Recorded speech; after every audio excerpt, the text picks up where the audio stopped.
ഇത് എൻ്റെ രണ്ടാമത്തെ മകൾ ദിയ. ഇവളുടെ സ്ഥാപനമുണ്ട് ഓബൈ ഓസി എന്ന് പറഞ്ഞ്, അത് ഒരു ജ്വല്ലറി ബിസിനസ്സാണ്. അപ്പോൾ അവിടെ വർക്ക് ചെയ്ത 3 കുട്ടികൾ അവിടെ വരുന്ന കസ്റ്റമേഴ്സിൽ നിന്ന് QR കോഡിൽ തിരിമറി നടത്തിയിട്ടാണ് ഈ സാമ്പത്തിക തട്ടിപ്പ് നടത്തിയിരിക്കുന്നത്. അതായത് അവിടെ വരുന്ന കസ്റ്റമേഴ്സിനോട് ബേസിക്കലി പറയും, ഞങ്ങളുടെ കമ്പനിയുടെ QR കോഡ് വർക്ക് ചെയ്യുന്നില്ല, അതുകൊണ്ട് വേറെ QR കോഡ് തരാമെന്ന് പറഞ്ഞിട്ട് ആ QR കോഡ് കാണിക്കുന്നു, അതിലോട്ട് പൈസ മാറ്റുന്നു. ഇത് കുറച്ച് കാലമായിട്ട് നടക്കുന്നുണ്ടായിരുന്നു. അപ്പോൾ ഇത്രയും കാലമായിട്ട് ഇങ്ങനെ ഒരു QR കോഡ് തട്ടിപ്പ് നടക്കണമെങ്കിൽ നിങ്ങൾ ഇത് അറിഞ്ഞിട്ടേ നിങ്ങൾ എവിടെയായിരുന്നു? അപ്പോൾ ഇതിനകത്ത് എന്തുകൊണ്ട് നമ്മുടെ ശ്രദ്ധയിൽപ്പെടുന്നതെന്ന് വെച്ചാൽ, ഒന്ന് ഇവളാണ് ബിസിനസ് നടത്തുന്നത്. ഇപ്പോൾ ഇവിടെ ഗർഭിണിയതിനു ശേഷം സ്വാഭാവികമായിട്ടും ഗർഭിണികൾക്ക് ഉണ്ടാകുന്ന ആദ്യത്തെ ഒരു സിക്നസ് ഉണ്ട് ആദ്യത്തെ പീരീഡിൽ. അപ്പോൾ ആദ്യത്തെ ഒരു 5 മാസം ആശുപത്രി വീടുമായിട്ടായിരുന്നു ഇങ്ങനെ നിൽക്കുന്നത്. ആ സമയത്ത് ഇവരുടെ ഹസ്ബൻഡാണെങ്കിൽ എഞ്ചിനീയറായിട്ട് വർക്ക് ചെയ്യുക IT-ൽ. അപ്പോൾ സ്വാഭാവികമായിട്ടും നമുക്ക് ഡെയിലി കണക്ക് ഇവർ നോക്കിയിട്ടില്ല. അപ്പോൾ ഇവരുടെ ഓഡിറ്റ് ഇതെല്ലാം പരിശോധിക്കുന്നുണ്ട്. അപ്പോൾ ഓഡിറ്റ് ഒരു ദിവസം വിളിച്ചിട്ട് പറഞ്ഞത് അതിലൊരു വേരിയേഷൻ വരുന്നുണ്ട് കണക്കുകളിലും സ്റ്റോക്കിലും, ഒന്ന് പരിശോധിക്കണം എന്ന് പറഞ്ഞു. അങ്ങനെ അതായത് കുറേ മാസങ്ങളായിട്ട് ഈ സംഭവം ഉടായ്പാട് നടക്കേണ്ടതെന്ന് പറഞ്ഞു. അപ്പോൾ ഇത്രയും മാസങ്ങൾ ഇവർ തിരിഞ്ഞു നോക്കിയിട്ടില്ല ആരും. ഓഡിറ്ററാണ് ഇത് മൊത്തം നോക്കിയിരുന്നതെന്ന് പറഞ്ഞു. അപ്പോൾ ഈ 5 മാസത്തെ അല്ലെങ്കിൽ 6 മാസത്തെ 7 മാസത്തെ കണക്കുകൾ ഓഡിറ്റർ ഒരുമിച്ചാണ് കണ്ടുപിടിക്കണത്. എത്ര, കാരണം ഇത് 69 ലക്ഷം പ്ലസ് സംഭവം അവിടെ തിരിമറി നടന്നായിരുന്നു, കാശ് മിസ്സായിരുന്നു എന്നാണ് അവിടെ പറയണത്. ഈ ചോദ്യം ചോദിക്കുമ്പോഴാണ് ഈ കുട്ടികൾ ആദ്യം സമ്മതിക്കുന്നില്ല. അത് കഴിഞ്ഞപ്പോൾ ഇവർ ജോലി വിട്ടു പോകുന്നു. അത് കഴിഞ്ഞ് രാത്രി ഇവർ വിളിച്ച് ഇവരെ ഇങ്ങനെ പറഞ്ഞുകൊണ്ടിരിക്കും, ഞങ്ങളുടെ പൈസ എടുത്തിട്ടില്ല അങ്ങനെയാണ്. അപ്പോൾ ഇവിടെ ഒരു സ്റ്റോറി ഇട്ടു ഈ ഇൻസ്റ്റാഗ്രാമിനകത്ത്, എൻ്റെ ഓഫീസിൽ നിന്ന് ഇങ്ങനെ പൈസ തട്ടിപ്പായിട്ട് നടത്തുന്നതായിട്ട് അറിയാൻ കഴിഞ്ഞു. ഏതെങ്കിലും കസ്റ്റമേഴ്സ് എന്നെ ഇൻസ്റ്റയിൽ ഫോളോ ചെയ്യുന്ന ആരെങ്കിലും ഇത് ഇങ്ങനെ നിങ്ങളുടെ ശ്രദ്ധയിൽപ്പെട്ടെന്നെ അറിയിക്കണമെന്ന്. അപ്പോൾ ഇവിടെ വിചാരിച്ചു അധികം വരുന്ന IT-ലായിരിക്കും, കാരണം അങ്ങനെ നടന്നിട്ടില്ലെന്ന് വിചാരിച്ചു. അപ്പോഴാണ് ആയിരക്കണക്കിന് അല്ലെങ്കിൽ 100 കണക്കിന് ഇങ്ങനെ മെസ്സേജ് ഇടും, ഞാൻ ഇത്രാന്തി വാങ്ങിച്ചിട്ടുണ്ട്, സ്ക്രീൻഷോട്ട് ഉൾപ്പെടെ വന്നുകൊണ്ടിരിക്കുകയാണ്. ഇത് കഴിഞ്ഞപ്പോഴത്തേക്ക് ഇവർക്ക് ഇതിൽ കൗണ്ടറായിട്ട് വരുന്നൊരു സംഗതി എന്താണെന്ന് വെച്ചിട്ടുണ്ടെങ്കിൽ, അവർ ആ 3 പേര് 3 പെണ്ണുങ്ങളവിടെ വർക്ക് ചെയ്തിരുന്നു. അവരാണ് ഈ തിരിമറി ചെയ്തതെന്ന് പറയുന്നുണ്ടല്ലോ, കാശി പറ്റിച്ച് പോയി എന്ന് പറയുന്നുണ്ടല്ലോ. അവർ പറയുന്നത് ആ QR കോഡ് ഉപയോഗിക്കേണ്ട, അതായത് ഓണറിൻ്റെ QR കോഡ് ഉപയോഗിക്കേണ്ട, എന്തോ വലിയ എമൗണ്ടൊക്കെ വരുമ്പോൾ എന്തോ ബാങ്കിങ്ങിന് എന്തോ പ്രശ്നം, ടാക്സ് വെട്ടിപ്പാണോ, എന്തായാലും അത് വേണ്ട, അപ്പോൾ നിങ്ങൾ കയ്യിൽ വെച്ചാൽ മതി എന്ന് പറഞ്ഞ് 1 മാസം ഒക്കെ കൂടുമ്പോഴാണ് വാങ്ങൽ, അത് കയ്യിൽ തന്നാൽ മതി, ആ എമൗണ്ട് നിങ്ങളുടെ നമ്പർക്ക് ഗൂഗിൾ പേ ചെയ്യാൻ പറഞ്ഞിട്ട്, അതായത് നമ്മൾ സാധനം വാങ്ങൂലേ, ഡിസൈൻ ജ്വല്ലറി ആണല്ലോ, സാധനം വാങ്ങിയിട്ട് കാശ് മൊത്തം നിങ്ങൾക്ക് പേ ചെയ്താൽ മതി എന്ന് പറയാം. 3 പേരാണ് നിൽക്കില്ല, അപ്പോൾ 3 പേർക്ക് മാറി മാറിയിട്ട് പേ ചെയ്ത് എന്നിട്ട് അത് ഒരുമിച്ച് കാശ് തന്നാൽ മതി എന്നാണ് പറഞ്ഞത്. ഇത്രയും 5-6 മാസം തിരിഞ്ഞു നോക്കാൻ പറ്റിയില്ല, ആൾ പ്രഗ്നൻ്റ് ആയിരുന്നു ഓണർ. അപ്പോൾ വീട്ടിൽ നല്ലൊരു 4-5 പേര് അവിടെ ഉണ്ട്, ആരും തിരിഞ്ഞു നോക്കില്ല. അതാണ് സംഗതി അല്ലേ. ഇവര് ഈ 3 കുട്ടികളും അതിൽ 2 പേര് കല്യാണം കഴിച്ചവരാ. അവരുടെ ഭർത്താക്കന്മാരുൾപ്പെടെ ഇവരുടെ ഫ്ലാറ്റിൽ വന്ന് ഞങ്ങൾ സെറ്റിൽമെന്റ് ഉണ്ടാക്കാമെന്ന് പറഞ്ഞ് വരുന്നു. അപ്പോൾ അവിടെ വന്നപ്പോൾ ചെറിയൊരു സംഖ്യയുമായിട്ടാണ് വന്നത്. അപ്പോൾ ഇവരിന്ന് സംസാരിച്ച് തുടങ്ങിയപ്പോൾ അവർ സമ്മതിച്ചിട്ട് പറഞ്ഞു, ദയവ് ഇതിന് റിപ്പോർട്ട് ചെയ്യരുത്, ഞങ്ങളുടെ കുടുംബത്തിൻ്റെ മാനം പോകും. അപ്പോൾ ഇവർ പൈസ തരാമെന്ന്. അപ്പോൾ സ്വാഭാവികമായിട്ട് എന്നെയൊക്കെ വിളിച്ചു വരുത്തി. അപ്പോൾ ഞങ്ങളെല്ലാം വന്നപ്പോഴത്തേക്ക് ഒരു ഫ്ലാറ്റിൻ്റെ താഴെ അസോസിയേഷൻ്റെ ഹാളിൽ നമ്മൾ ഇരിക്കുമ്പോൾ അവർ കുറച്ച് പറഞ്ഞു, ഷോമാർ ഇങ്ങനെ ഞങ്ങൾക്കൊരു അസൗകര്യമുണ്ട്, ഇവിടെ നിങ്ങൾ പോകണം. ഇതെല്ലാം അവിടുത്തെ ഫ്ലാറ്റിൽ CCTV ഉണ്ട്, പോലീസ് വന്ന് ഇതെല്ലാം എടുത്തിട്ടുണ്ട്. അത് കഴിഞ്ഞ് അവർ ഈ ഓഫീസിലേക്കാണ് വരുന്നത്. ഇവിടെ വന്നപ്പോഴത്തേക്ക് നമ്മൾ സംസാരം ഒന്ന് ഘടിപ്പിച്ചു. അതായത് ഈ ഓഫീസിലേക്ക് തട്ടിക്കൊണ്ട് പോയതാണ് പറയണത്. ഓക്കെ, ജ്വല്ലറി ബിസിനസ് എല്ലാം തെളിവുണ്ട്. ഞങ്ങൾ എല്ലാവരും ക്യാമറയിൽ ഇത് മുഴുവൻ റെക്കോർഡ് ചെയ്തിട്ടുണ്ട്. എന്ന് കഴിഞ്ഞ് ഞങ്ങളുടെ പൈസ തരാം, പക്ഷെ ഞങ്ങൾക്ക് ഉടനെ പറ്റില്ല. അത് രസട്ടോ. ഇപ്പോൾ ഈ കൃഷ്ണകുമാറിൻ്റെ വൈഫ് അവരുടെ യൂട്യൂബ് ചാനൽ, എല്ലാവർക്കും കൂടെ യൂട്യൂബ് ചാനൽ കിട്ടും, എല്ലാവരും വ്ളോഗേഴ്സാണ്, മക്കളും പെൺമക്കളും കൃഷ്ണകുമാറും ഇഷ്ടം പോലെ യൂട്യൂബ് ചാനൽസ് ഉണ്ട്. അപ്പോൾ വീഡിയോ അവർ അപ്ലോഡ് ചെയ്തിട്ടുണ്ട്.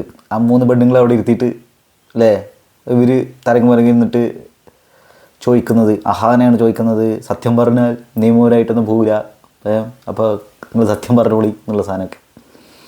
എന്തായാലും വ്ളോഗിങ് കൊണ്ട് ഇങ്ങനെയും ഗുണങ്ങളുണ്ട്. ഏത് സമയം വേണമെങ്കിലും അല്ലേ വീഡിയോ എടുക്കാൻ പറ്റും. സമയം തരണം, ഞങ്ങൾക്ക് ചെക്ക് തരാൻ പറ്റും. അങ്ങനെ ഒരു ഒത്തുതീർപ്പ് പോലെ ഇവർ ഇവിടെ നിന്ന് തിരിച്ചു പോകുന്നു. ഇത് ഉൾപ്പെടെ വീഡിയോക്കകത്തുണ്ട്. അതായത് 15 ലക്ഷത്തിൻ്റെ 3 ചെക്കുകൾ ഇവരെ കൊണ്ട് എഴുതിപ്പിക്കണമെന്നാണ് പറയണത്. പോലീസുകാരൻ എന്ന് കൃഷ്ണകുമാർ പറഞ്ഞുള്ള ഒരാൾ അയാളുടെ മധ്യസ്ഥതയിലാണ് ചെയ്തത്. പോലീസുകാരാണ് ചെക്ക് എഴുതാൻ പറഞ്ഞത് 15 ലക്ഷത്തിന്, 3 പേരുന്ന് 15 ലക്ഷത്തിൻ്റെ. അപ്പോൾ ഇവർ എന്താ 8,82,000 എന്താ രൂപയാണ് ഇവരവിടെ കൊടുക്കണമെന്ന് പറഞ്ഞു. എന്തല്ലേ ഒരു ദിവസം കൊണ്ട് 8,82,000 രൂപ കൊണ്ടുവന്നു. അത് ഗോൾഡ് പണയം വെച്ചിട്ടാണ് കൊണ്ടുവന്നതെന്നാണ് ആ പെണ്ണുങ്ങളിൽ ഒരുത്തി പറയണത് കേട്ടോ. എന്തായാലും ചെക്ക് എഴുതിപ്പിച്ചു. അപ്പോൾ മൊത്തം 69 ലക്ഷത്തിന് മുകളിൽ 69 ലക്ഷം പ്ലസ് എന്തോ കണക്കിലുണ്ട്, ഏകദേശം 69 ലാക്ക്. 69 ലക്ഷം പ്ലസ് ഏതോ 1 കോടി അടുത്ത് എന്താ മൊത്തത്തിൽ പോയിട്ടുണ്ടാവും എന്നാണ് പറഞ്ഞത്.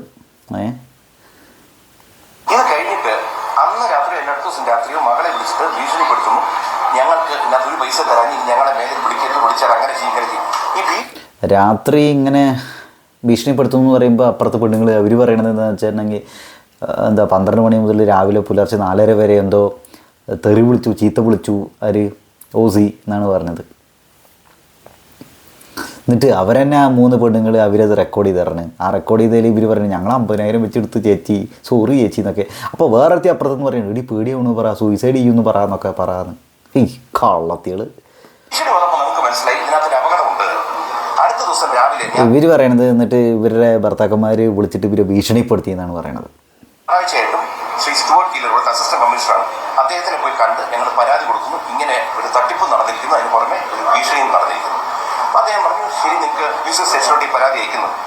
ഞങ്ങൾ ഈ പരാതി കൊടുത്തതിന് അടുത്ത ദിവസം ഇവർ ഈ തട്ടിപ്പ് നടത്തിയ കുട്ടികൾ അവരവിടെ വന്നൊരു പരാതി കൊടുക്കുന്നു, ഞങ്ങൾ അവരെ എവിടെന്നോ. അപ്പോൾ ഇതിലാദ്യം പരാതി കൊടുക്കുന്നത് കൃഷ്ണകുമാർ ആൻഡ് ഫാമിലി ആണെന്ന് പറയുന്നു അല്ലേ. അപ്പോൾ തിരിച്ച് കൗണ്ടർ പരാതിയാണ് അപ്പുറത്ത് 3 പെണ്ണുങ്ങൾ കൊടുത്തത്. അവർ കൊടുത്ത പരാതി പറഞ്ഞാൽ തട്ടിക്കൊണ്ട് പോയി എന്നാണ്. അപ്പോഴാണ് ജാമ്യമില്ലാ വകുപ്പ് പ്രകാരം മൊത്തം ഫാമിലീനെ തൂക്കിക്കൊണ്ട് പോകും എന്നുള്ളൊരവസ്ഥയിൽ എത്തിയിരുന്നില്ലേ. അജ്ഞാത സംഘത്തിലേക്ക് തട്ടിക്കൊണ്ടുപോയി അവരെ കെട്ടിയിടിച്ച് അവരിൽ നിന്ന് പൈസ എടുത്തില്ലേ. കെട്ടിയിട്ട് ഇടിച്ചു. ആരടിച്ചത്? സിനിമ സ്റ്റൈൽ കൃഷ്ണകുമാർ ഇടിച്ചോ? ആരടിച്ചത്? പോയി മൊഴി കൊടുത്തു. എല്ലാ ഡീറ്റെയിൽസ് നമ്മുടെ ഇരിക്കുന്ന ഇലക്ട്രോണിക് വീഡിയോസ് മറ്റ് തെളിവുകളെല്ലാം ഞങ്ങളവിടെ കൊടുത്തതിന് ശേഷം നമ്മൾ തിരിച്ചു വരുന്നു. ഇതിന് ശേഷം നമ്മൾ വേറെ കാര്യങ്ങളൊക്കെ അവർ പലപ്പോഴായിട്ട് മെസ്സേജ് അയക്കുന്നുണ്ട് ഇതിൽ നിന്ന് പിന്മാറാമെന്നൊക്കെ. പക്ഷേ ഇന്നിപ്പോൾ ഞാൻ ചാനൽ വഴിയാണ് എന്നെ പലരും വിളിച്ചു പറയുന്നു നിങ്ങൾക്കെതിരെ കേസ് ഇട്ടിട്ടുണ്ട്, നിങ്ങൾക്കെതിരെ ജാമ്യമില്ലാ വകുപ്പ് പ്രകാരം അറസ്റ്റ് വാറണ്ട് വരികയാണ്. ഇതിനിടയ്ക്ക് നമ്മളെ തിരിച്ചാൽ നമ്മുടെ മുഖ്യമന്ത്രി ഓഫീസിനെ സമീപിച്ച് ഞങ്ങൾ ഇതിൻ്റെ രേഖകളെല്ലാം അവിടെ കൊടുത്ത് മെയിലും അയച്ചിരിക്കുകയാണ്. അവിടെ നിന്ന് വളരെ പോസിറ്റീവായ മറുപടി ഞാൻ കിട്ടിയിട്ടുണ്ട്. ഞങ്ങളുടെ വിശ്വാസം മുഖ്യമന്ത്രിയുടെ ഓഫീസ് ഇതിൽ ഉചിതമായ നടപടിയെടുക്കും. ന്യായം ഞങ്ങൾക്കും ഞങ്ങളുടെ മക്കൾക്കും ഇപ്പോൾ എൻ്റെ കുടുംബത്തിൽ. ഇത് പാർട്ടിപരമായ രീതിയിൽ ജാതീയപരമായ രീതിയിലൊക്കെ തൂക്കാൻ ശ്രമിച്ചതാണോ എന്നുള്ളൊരു ഡിസ്കഷനൊക്കെ ഇതിൻ്റെ ഇടയിൽ കൂടെ നടക്കുന്നുണ്ട്. ഈ യൂട്യൂബ് ചാനലിൽ എല്ലാ ചാനലുകളിലും ഇത് മെയിൻ വാർത്തയാണ്. അപ്പോൾ അതിൻ്റെ താഴെ വരുന്ന കമൻറ്റുകളൊക്കെ ശ്രദ്ധിച്ച് മനസ്സിലാവും. ചാണകസംഖ്യ എന്നൊക്കെ പറഞ്ഞിട്ട് കൃഷ്ണകുമാറിനെ ആൾക്കാർ അവഹേളിക്കുന്നുണ്ടല്ലോ. അപ്പോൾ എപ്പോഴും ഫാമിലിയിൽ ആരെങ്കിലും എന്തെങ്കിലും രീതിയിൽ വിവാദത്തിലോ എന്തെങ്കിലും രീതിയിൽ ഡിസ്കഷനിലോ എപ്പോഴും ലൈം ലൈറ്റിൽ നിൽക്കുന്ന ഒരു ഫാമിലിയാണ് ഇത്. ആ 3 പെണ്ണുങ്ങൾ പറഞ്ഞാൽ അവരെ ജാതിയെ അധിക്ഷേപിച്ചു, കൊല്ലും എന്ന് പറഞ്ഞു ദിയ എന്നൊക്കെയാണ് പറയണത്. ആ കോൾ റെക്കോർഡിങ്സ് ഒക്കെ ഉണ്ടല്ലോ, 2 ടീംസും 2 ഭാഗക്കാരും കോൾ റെക്കോർഡിങ്സ് ഉണ്ട്. അതിൽ തെറി പറയണതൊക്കെ ഉണ്ട്. അല്ല, സ്വന്തം കടയിൽ നിന്ന് ഇത്രയും വലിയ ഇവർ പറഞ്ഞത് ശരിയാണെങ്കിൽ ഇത്രയും വലിയ കാശൊക്കെ അടിച്ചു മാറ്റി പോകണവരത് പിന്നെ എന്താ ചെയ്യുക അല്ലേ. എന്തായാലും തെറി വിളിച്ചിട്ട് കൊല്ലുമെന്ന് പറഞ്ഞിട്ട് അങ്ങനെ എങ്ങനെയെന്ന് പറയുന്നുണ്ട്. ഓക്കെ, ഞങ്ങളുടെ വിശ്വാസം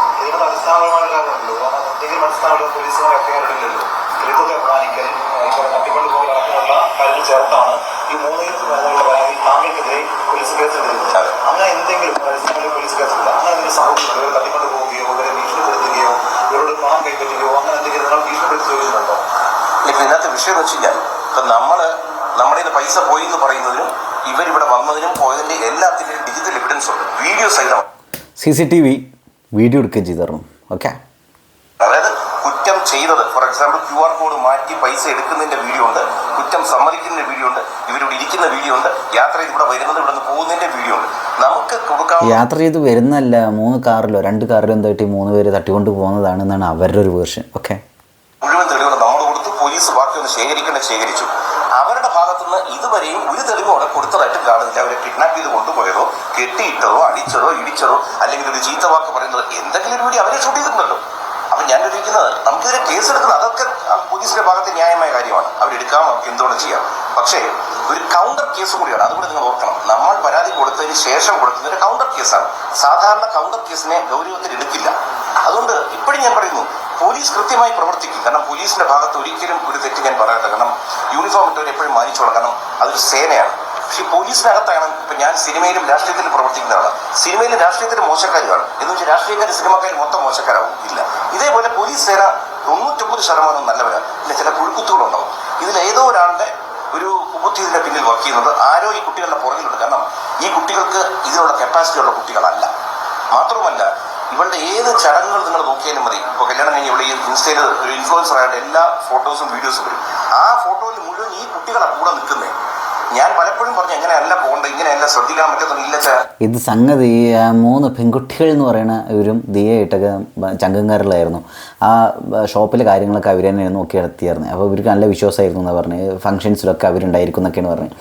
പക്ഷേ എന്തോ അവരുടെ കസ്റ്റമറായിട്ടുള്ള ഒരു ഡീലിങ്സ് ശരിയല്ല ഇൻ ദ സെൻസ് അവരത്ര പ്രസൻറ്റബിൾ അല്ലാത്ത രീതിയിലാണ് കടയിൽ നിന്നെന്നോ, അല്ലെങ്കിൽ എന്താ പറയുക CCTV നോക്കിയപ്പോൾ മനസ്സിലായി ഇത്ര ഇവർ കസ്റ്റമർ വരുന്ന സമയത്ത് ഫോൺ നോക്കിക്കൊണ്ട് നിൽക്കണമെന്നോ എന്തൊക്കെ ദിയ പറയുന്നുണ്ട്.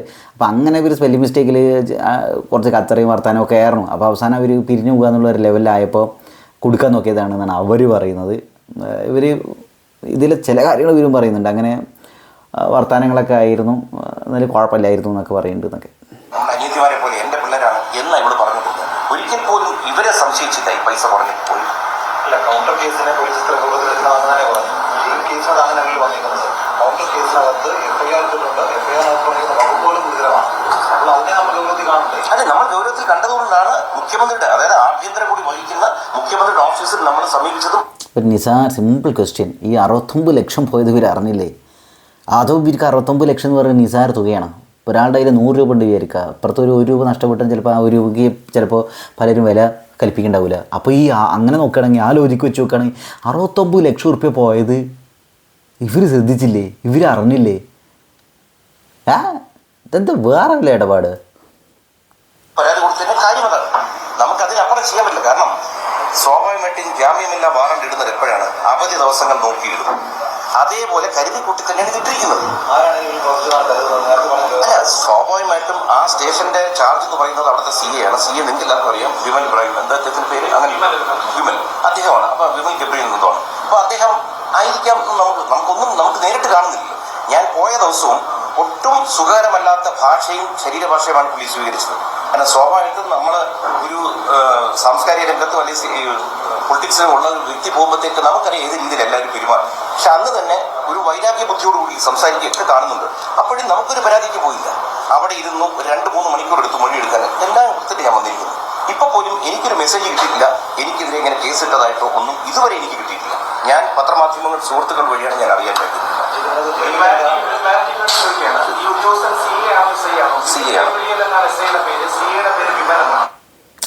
അതിലൊരു പോലീസുകാരനെതിരെ ഇവർ ആരോപണങ്ങൾ ഉന്നയിക്കാണ്. വിമൽ എന്നൊരു മനുഷ്യൻ. ആരാണ് അദ്ദേഹം? അത് കുറച്ച് ഉയരം കൂടിയ മനുഷ്യനാണ്. CA.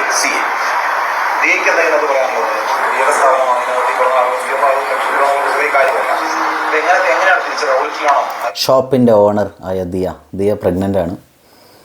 8 മാസം എന്തോ പ്രഗ്നൻ്റ് ആണ്. അപ്പോൾ ദിയക്ക് വയ്യ, ഹോസ്പിറ്റലിലും ഒക്കെ ആയിട്ട് ഡ്രിപ്പൊക്കെ ഇട്ടിട്ട് അങ്ങനെയുള്ള പരിപാടിയിലൊക്കെയാണ്. അപ്പോൾ അവിടെ പോകാൻ പറ്റിയില്ല കടയിൽ. ആ സമയത്താണ് സംഭവിച്ചതെന്ന് പറയുന്നത്. ഞാൻ അറിയുന്നില്ലായിരുന്നു. കാരണം ഞാൻ പറഞ്ഞ പോലെ ഹോസ്പിറ്റലൈസ്ഡ് ആയിരുന്നു പല ദിവസങ്ങളും. അപ്പോൾ എനിക്കവിടെ ഓഫീസിൽ പോകാൻ പറ്റുന്നില്ല എന്നുള്ളൊരു വിവരം ഞാൻ ഇവരെയാണ് വിളിച്ച് ഏറ്റവും കൂടുതൽ അറിയിച്ചുകൊണ്ടിരുന്നത്. എനിക്ക് ഇന്ന് വയ്യ, ഞാൻ ഹോസ്പിറ്റലിലാണ്.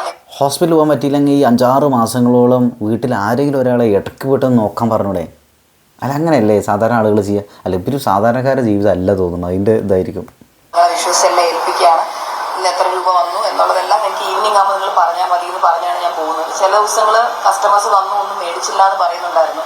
അപ്പോൾ വയ്യാതിരുന്നത് കൊണ്ട് തന്നെ CCTV ഒന്നും ചെക്ക് ചെയ്യാൻ പറ്റുന്നൊരു സിറ്റുവേഷനിലായിരുന്നില്ല ഞാൻ. പിന്നെ അശ്വിന് പറ്റുമ്പോഴൊക്കെ അശ്വിൻ പോകുന്നുണ്ടായിരുന്നു. പക്ഷെ അല്ലാത്തപ്പോൾ അയാളുടെ ജോലിയും കാര്യങ്ങളും തിരക്കുമായിരുന്നു.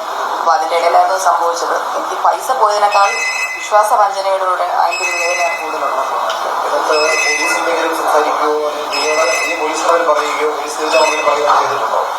ഞാൻ പേഴ്സണലി പോലീസ് സ്റ്റേഷനിൽ പോയിട്ടില്ല. എനിക്ക് വയ്യായിരുന്നു, പോയി. ഇല്ല, ലാസ്റ്റ് ആ ത്രെട്ടൻ ചെയ്യുന്ന പോലെ ഒരാളുടെ ഹസ്ബൻഡ് എന്നെ വിളിച്ച് സംസാരിച്ചു. 31-ാം തീയതി എന്നെ വിളിച്ച് സംസാരിച്ചു രാത്രി. അതിനുശേഷം എന്നെ ആരും വിളിച്ചിട്ടില്ല. എന്നെ വിളിച്ച് പറഞ്ഞ കാര്യം എന്ന് വെച്ച് കഴിഞ്ഞാൽ നമ്മളിത് കേസ് കൊടുത്തു എന്നെന്തോ അറിഞ്ഞു എന്ന് പറഞ്ഞു. അപ്പം ഞാൻ പറഞ്ഞു നടപടി നമ്മൾ അതായിട്ട് തന്നെ പോവുകയാണെന്ന് പറഞ്ഞു. അപ്പോൾ പുള്ളി പറഞ്ഞു ഇല്ല, പറ്റത്തില്ല, ഒരു പേപ്പറിൽ മര്യാദയ്ക്ക് എഴുതി തരണം, ഇല്ലാന്നുണ്ടെങ്കിൽ നമ്മൾ ഒരു പൈസ തിരിച്ചു തരത്തില്ല എന്ന് പറഞ്ഞു എന്നെ ത്രട്ടൻ ചെയ്തു. നമ്മളിരിക്കുന്നു, അവരും വരുന്നു. നമുക്കറിയാം നമുക്കറിയാം ഒരു സാധാരണ പോലീസുകാരൻ നമ്മുടെ ഇതാദ്യമായിട്ടല്ല നമ്മൾ സ്റ്റേഷനിൽ കയറുന്നത്. കാരണം രാഷ്ട്രീയത്തിലും മറ്റും നമ്മൾ ധാരാളം സ്റ്റേഷനിൽ പോയിട്ട് വളരെ ഏറ്റവും നല്ല രീതിയിലാണ് എന്നോട് എല്ലാ പോലീസുകാരും പെരുമാറുന്നത്. ജീവിതത്തിൽ തന്നെ ആദ്യമായിട്ടാണ് ഒരു പോലീസ് ഉദ്യോഗസ്ഥൻ ഈ രീതിയിൽ പെരുമാറുന്നത്. കാരണം മുഖത്ത് നോക്കുന്നില്ല, നമ്മൾ പറയുന്നത് കേൾക്കുന്നില്ല, ഒരു അലക്ഷ്യമായി എല്ലാം കണ്ടു. രണ്ടുപേരും കേട്ടല്ലോ, രണ്ടുപേർക്ക് ഒരു എഫ്ഐആർ ഇടും, പിന്നെ കാണാം ഇറങ്ങണം, ഈ രീതിയിൽ സംസാരിക്കുന്ന ആദ്യമായിട്ടാണ്. അപ്പോൾ എന്തെങ്കിലും അദ്ദേഹത്തിനും നമ്മളടുത്ത്, കാരണം ജീവിതത്തിൽ ആദ്യമായിട്ട് കാണുന്ന ഒരാൾക്ക് നമ്മളടുത്ത് ഒരു വൈരാഗ്യവും മറ്റും വരണമെന്നില്ല. ഇനി രാഷ്ട്രീയപരമായിട്ടോ വേറെ എന്തെങ്കിലും ബുദ്ധിമുട്ട് പുള്ളിക്കുണ്ടോ എന്നും എനിക്കറിയത്തില്ല. അങ്ങനെ പറയാനുള്ള കാരണം രാഷ്ട്രീയപരമായിട്ടുള്ള ബുദ്ധിമുട്ട് സ്വാഭാവികമായിട്ടും നമ്മളത് കാണാറുണ്ട്. കാരണം ഞാനൊരു രാഷ്ട്രീയ പാർട്ടിയിൽ പ്രവർത്തിക്കുന്നു, ചിലപ്പോൾ അദ്ദേഹം വേറൊരു രാഷ്ട്രീയത്തിൽ വിശ്വസിക്കുന്ന ഒരാളോ എന്തെങ്കിലും ഇതിന് മുൻപ് പുള്ളിക്ക് നമ്മളോട് ദേഷ്യം തോന്നിയിട്ടുണ്ടോ നമുക്ക് അറിയത്തില്ല. കാരണം ഒരാൾ ആദ്യമായി കാണുന്ന ഒരാൾ എന്തെങ്കിലും കാണിക്കണമെങ്കിൽ ചിലപ്പോൾ എൻ്റെ ചില കാര്യങ്ങൾ അദ്ദേഹത്തിന് ഇഷ്ടപ്പെടുന്നുണ്ടായിരിക്കും, നമുക്കറിയത്തില്ല. അടുത്ത ഫർദർ മൂവ്മെന്റ് എന്താണ്? കോടതിയിലേക്ക് പോകുന്നത്? അല്ല, കോടതിയിലോട്ടേ നമുക്ക് പോകാൻ പറ്റും. പക്ഷേ ഇന്നിപ്പോൾ നമ്മൾ വിശ്വസിക്കുന്നതെന്ന് വെച്ച് കഴിഞ്ഞാൽ ആഭ്യന്തരം കൈകാര്യം ചെയ്യുന്നതാണ് മുഖ്യമന്ത്രി. അപ്പോൾ അദ്ദേഹത്തിൻ്റെ ഓഫീസിൽ ബന്ധപ്പെട്ടപ്പോൾ അവിടെ നിന്ന് ഏറ്റവും നല്ല രീതിയിലുള്ള ഒരു മറുപടിയാണ് ഞങ്ങൾക്ക് കിട്ടിയിരിക്കുന്നത്. ഞങ്ങൾക്ക് ഏറ്റവും കൂടുതൽ വിശ്വാസവും മുഖ്യമന്ത്രി ഓഫീസിൽ തന്നെയാണ്. അതുകൊണ്ട് ന്യായമായ ഒരു നടപടി അവിടെ നിന്ന് ഉണ്ടാവുമെന്ന് പ്രതീക്ഷിക്കുന്നു. അല്ലേ? ഓക്കെ, അപ്പോൾ ഇതാണ് സംഭവം. ഗൈസ്, എന്താണ് നിങ്ങളുടെ അഭിപ്രായം? നിങ്ങൾക്ക് എന്താ തോന്നുന്നത്? ഒരു സാധാരണക്കാരന രീതിയിൽ എനിക്ക് പെട്ടെന്ന് തോന്നുന്നൊരു കാര്യം, ഇത്രയും മാസങ്ങൾ ഇവരെവിടെയായിരുന്നു? ഇവരെന്തൊക്കെ പറഞ്ഞാലും, ഇപ്പോൾ പ്രഗ്നൻ്റ് ആണെന്ന് പറഞ്ഞാലും ബാക്കി ഇത്രയും ആളുകളില്ലേ, ഒന്ന് പോയോ കയറുന്നില്ലേ? ഈ 69 ലക്ഷത്തോളം രൂപ നഷ്ടപ്പെട്ടു എന്ന് പറയുന്നുണ്ട്. 69 എന്നിട്ട് പറഞ്ഞിട്ട് ചില ദിവസം കച്ചവടം നടന്നില്ല എന്ന് അവർ പറയണം. അപ്പോൾ ഞാൻ CCTV നോക്കിയില്ല എന്ന് ഇവിടെ പറയുന്നത്. 69 ലക്ഷം CCTV നോക്കാണ്ടിരിക്കുക ഇത്രയും മാസങ്ങൾ, അങ്ങനെ ഒരു കാര്യമുണ്ടല്ലോ. എന്തായാലും നന്നായിട്ട് അറിയില്ല. എന്തായാലും ഇലക്ഷനൊക്കെ അല്ലേ വരാൻ പോണത്, ഇത് കത്തും. Bye bye.